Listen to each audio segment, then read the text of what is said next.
Hello and welcome back to SpriteGuard Plays Roguelight. Let's head back into the dungeon and see what we can accomplish. We are getting very close to 100% in this game. And we do not have a lot left that we need to do. That was some very silly damage to take right away. Let's see, is there going to be room for us? No, not really room for us to get a double kill there. So we've already taken a couple of hits of damage. Actually, it looks like we might only... That's odd. Oh, I think I actually heard us pick up a heart, and that's why we only have one hit of damage. There we go. And there's another one for us. So it looks like the game is giving us most of the things that we're going to need. Lots of arrows, lots of coins, and lots of hearts. So I am pretty optimistic about this so far. We are only on the first level, so there's a lot that could still go wrong. Oh dear, I did not know that skeletons could spawn on the first level. I think I may have been kind of vaguely aware that that was a thing, but it's something that is easy to forget because they're pretty rare. Don't think there's any way of getting a double kill there. We did get a double arrow there. Might have been able to do something good with that, but that's kind of it. You can't really predict when you're going to get that. And so I pretty much ignore it. Similar to the magic arrow, except it's less useful because there's no good way of setting up a double arrow shot. And it's something that is usually not useful enough to even worry about. Stock up on arrows. I believe there was another one down this way that we can pick up, I hope. At least, let's see. Maybe not, but that's fine. We may have taken all of them, that's fine. We are doing okay. We're down a couple of arrows, but we're still doing okay for arrows. Let's see. Oh, there's a couple more. I did want to actually kind of try and get up this structure here, see what's up here. I thought I saw something appealing. Yeah, there's a coin for us. Grab that. I believe there were spikes down here, so let's be a little bit careful. Looks like we would have been fine, but better safe than sorry. One thing that I believe we still have yet to unlock is the extra coins from enemies.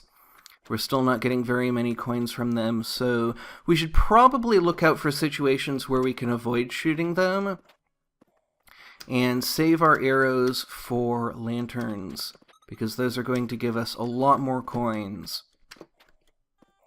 And then when we have a situation where we really need to get by someone safely, then we can use our arrows, but we do want to be at least somewhat conservative with our arrows. And so I do want to be a little bit more careful with that. Let's wait for Will-o'-the-Wisp to catch up with us. There it is. Now we can kind of start feeling our way around, start seeing if there's anything for us to pick up here.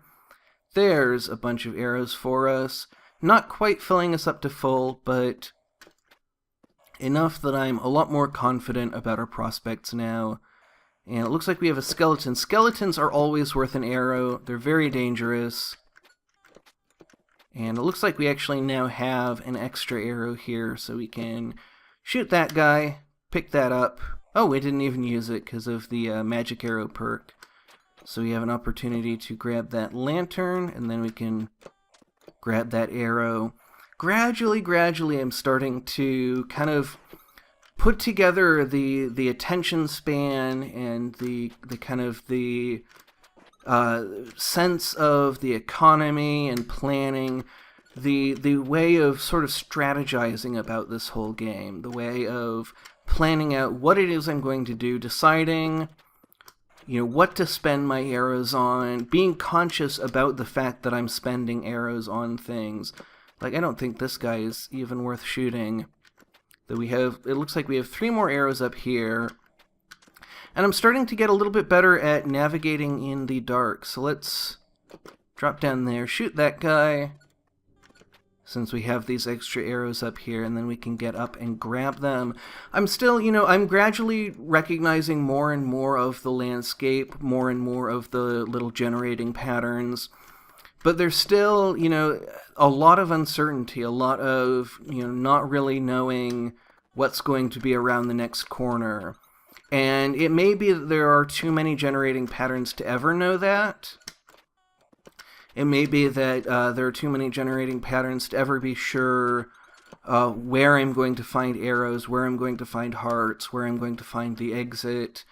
But that's something that gradually I hope to get better at, as much as it is possible. And I am getting better at spotting things kind of in the corners of my vision, spotting things that are just barely visible. And I do think I have a pretty good sense now, maybe not an explicit sense, but some kind of sense of where to look for the exit. I feel like I'm starting to develop some kind of sense of, exits kind of, they form in certain directions, and there's certain things that I look for that mean that an exit is nearby. And so, maybe I'm developing a little bit of a subliminal sense for that. I was talking recently with my uncle who's in town, and he was talking about a Malcolm Gladwell book in which he talks about this statue. And they were trying to determine if it was real or fake, and they had papers that said it was real, and they had this scientific test where they said it had to be over a certain age because of the rate that this particular compound formed on its surface. And so they had all of this evidence that it was this real ancient statue, but the experts who looked at it kept saying, there's something wrong about it. There's something, something about the hands. They're not shaped right, or nobody could really say what was wrong with this statue. But they kept saying, there's something wrong with it. And basically they kept investigating, and what they found was that actually the papers had been forged, and actually there was a way of making this compound form much faster. And so eventually what they found out was that these experts, even though they couldn't say why they were right, had in fact been right just because they were exposed to their subject matter so much. Let's see. We're going to have to say goodbye to those coins probably, but we can grab that heart to make up for the hit that we took. And so I think that when you're really exposed to a system a lot, sometimes you can develop an intuitive sense for it that is, in some cases, more important than... in some cases, more important than the explicit knowledge that you have. And games are a situation where that is really often the case. That very often implicit knowledge is more important than explicit knowledge. And that actually is one of the reasons that I dislike tutorials. Because in a tutorial, a lot of the time, you get told, this is what you do, this is when you do it, these are the buttons you press. But if you learn something by trial and error, you have a much stronger sense for it. I think this is the exit here. No, it's not. What is this? I guess it's...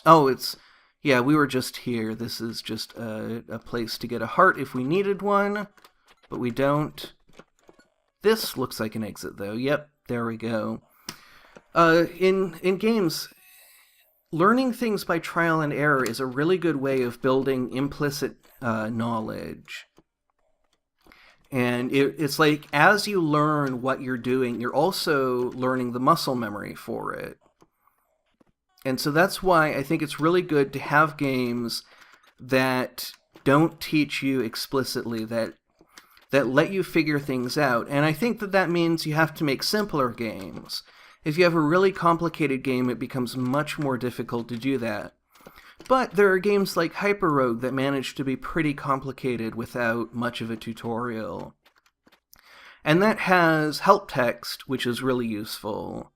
But you still really learn most of the game just by experimenting with it. We're having a very good run here. We're doing really well. we are a little bit, it's like we'll have enough arrows for a while and then we won't. And then we will, and then we won't. And so it's kind of been an up and a down, which I think actually can be kind of more fun. And I'm being a little bit reckless with arrows here because I don't feel equipped to take on the boss yet. I don't feel ready to take on the boss. But I want to get as many coins as I can. I feel like we're about to hit the end of the line. And, oh my goodness, well, I guess we're going to take on the boss with 2 arrows because I found an exit that I did not intend to find. And so we're going to be waiting for our Will-o'-the-Wisp. And there is the first hit. So we have to find these giant lanterns and shoot them, but we only have 1 arrow left. And so we just have to navigate as best we can. Now we have no arrows left. And that means we're in a lot of trouble. And so we're going to be just trying to escape from the boss and hopefully find arrows somewhere. And because I have to move a little bit too fast, we're ending up hitting a lot of spikes and enemies. And I'm not able to hit these little lanterns because I need to conserve arrows. So hopefully we'll find another big lantern before too long. You basically just have to hunt them down. And it can be very difficult, and this guy will do a lot of damage to you very quickly. So we have to be aware of him and just keep on moving, keep on the run. And we are... oh dear, I just walked right into those spikes. So that is the end, but that was a very successful run. We have a lot of things that we can unlock. I think the quiver upgrade is the most tempting, and then we have enough coins left over to get the double arrow. So in the next episode, we will be working on the last couple of upgrades. We have 1 more double arrow upgrade, 1 more coins upgrade, and 1 more health upgrade. And that's all that's left. So we are so close, and then things are going to get really interesting. Then we're going to be doing boss attempts and high score attempts. And, eventually we're going to kind of wrap up this game and move on. I'm really excited to show you new things, and I don't know if I can wait that long. We have 2 series that are very close to wrapping up, and both of them are really enjoyable. I'm enjoying this game so much. I'm enjoying Starseed Pilgrim so much. And there's so much more that I want to show you. But until then, thank you very much for watching, and have a great rest of your day.